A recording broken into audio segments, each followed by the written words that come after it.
Hello, everybody, and welcome to week 5. And I'm coming to you live here and back in my office, back in the States, back to business. Hopefully, everybody is doing well, and we're ready to get cruising through this next week here. We're getting close to the end, so let me share my screen. We can get to it. Just have a couple things to go over today.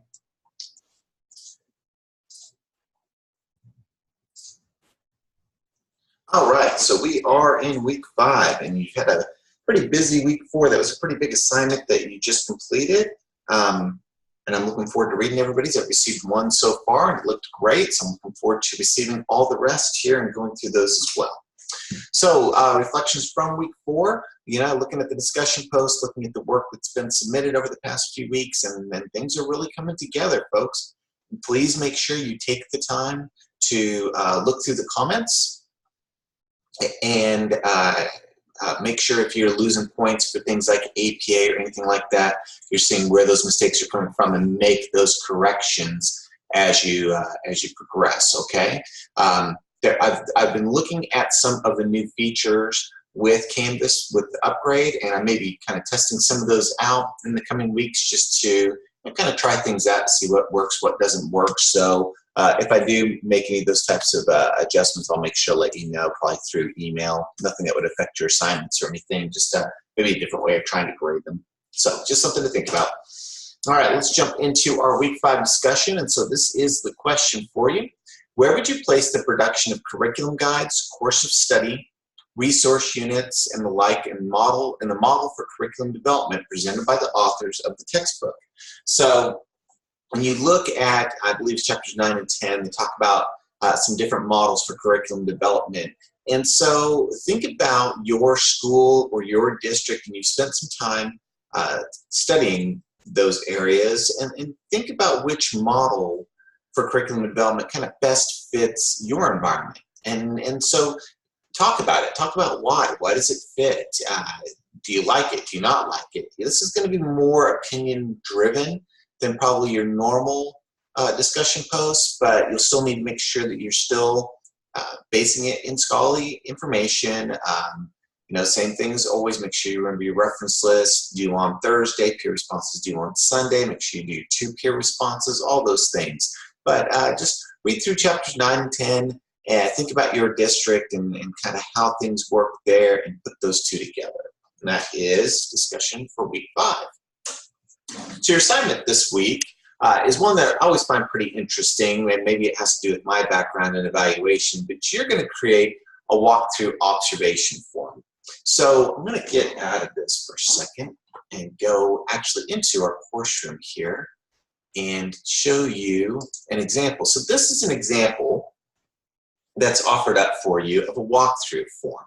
And so when you think about evaluation, there's a couple different ways that evaluation can be approached. And one of the best things that a principal can do is to conduct walkthrough observations, where they're just basically popping in for a few minutes to kind of see what's going on in the classroom, make some notes, to be able to give kind of that informal feedback to the teacher, and also be able to start gathering data for the more formal observation that would come later on. And so when there's a walkthrough, a lot of times there's a walkthrough form that's built that's not as complex as the formal evaluation, but still can have some meaningful feedback to be able to provide the teacher. And so looking at this example here, you can kind of see how this one's broken down. A lot of check mark areas here, and that's because you want your walkthrough observation form to be something that's simple to fill out. And so you see, when you look at this, that there are some areas that the evaluator felt like, hey, these are the biggies. These are the things that I'm really going to be honing in on this year. And so you see technology use, authentic connections, higher order thinking skills, engaged learning. Those are the things that has probably been established as these are the goals. These are the big things I'm looking for as far as a productive classroom. And so it's just a matter of throwing in some check marks. Now, keep in mind that when you do a walkthrough observation, the goal isn't necessarily to see everything that's on this list, but it's to go through and be looking for some things and be able to offer up just some really quick feedback.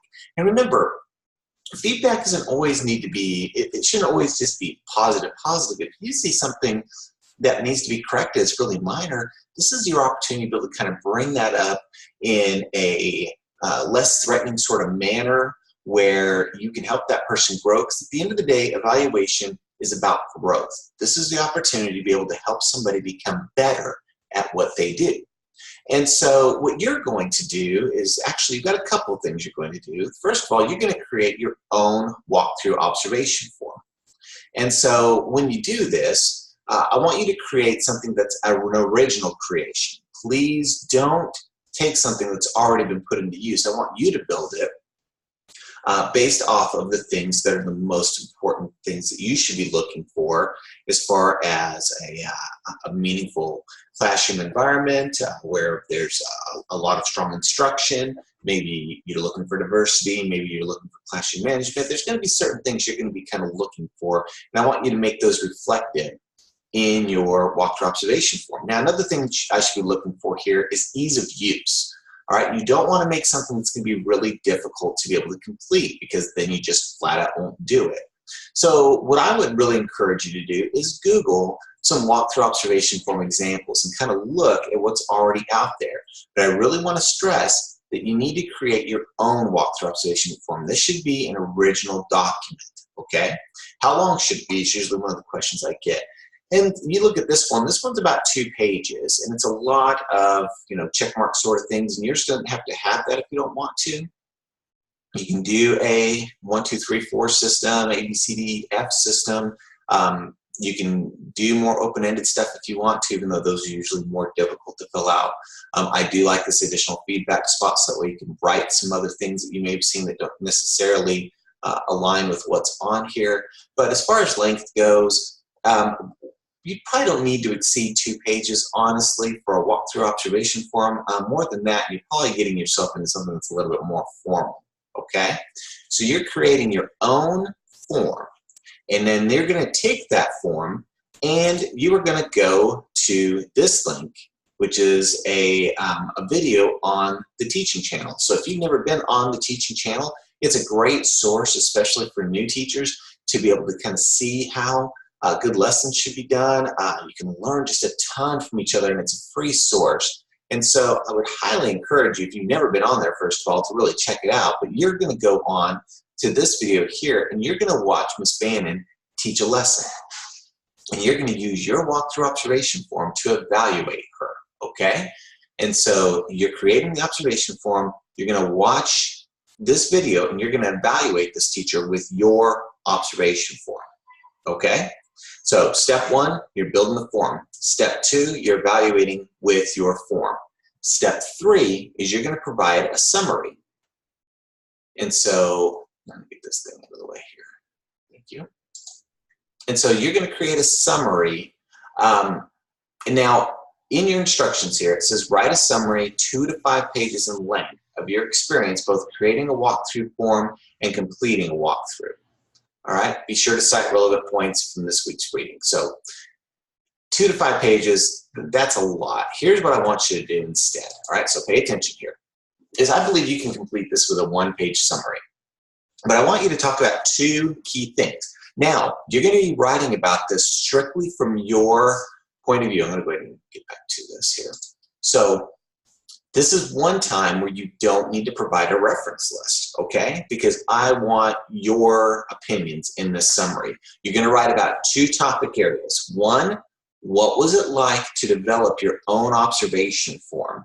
And 2nd, what was it like to evaluate another teacher? I don't want you to write about what you saw in the video, because that's what your evaluation form is going to do, okay? I don't want a summary of her lesson. I want a summary of 1, your experience putting together the observation form, and 2, your experience evaluating somebody, being in that different seat, okay? So this is going to be your words. So doing the first person writing and not providing references and not doing scholarly evidence, that's all okay for this assignment, all right?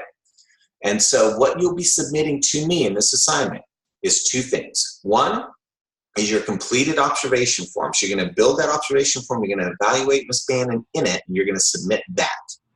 And then 2, you're going to submit in a separate document your summary. Now, if you want to go beyond 1 page, that's fine. But you're hearing it from me here, 2 to 5 pages is probably a bit much. I will be okay with 1 page. So those are the differences, is that if you look at the assignment, it's going to tell you 2 to 5 page summary. It's also going to tell you to submit a blank evaluation form, a completed evaluation form, and the summary. I don't want the blank evaluation form. It's kind of repetitive, so just give me the completed one and give me your summary. And your summary only needs to be 1 page, okay? So that is your assignment for this week. So that's it. That's what we have going on for this week, folks. So I think in comparison to last week, you should find this to be a much easier week. But I would go ahead and start researching your walkthrough observation forms now. So you have that information together, you can start building it, because building is probably the most difficult part. Once you get that done, then you can go right into the video, use your evaluation form, be able to go ahead and marker up and do all those things, and then write your summary, and you'll be finished. So space out your work, and this will be a pretty easy week for you. So as always, if you have any questions, please make sure you shoot me an email. Remember to reply after you watch this video. I noticed I didn't get too many people replying from last week's video, so make sure you do that this week so I know who's received this information. And that's it. And I will talk to you in week 6. So like I said, feel free to let me know if you have any questions. Otherwise, have a great week. Take care.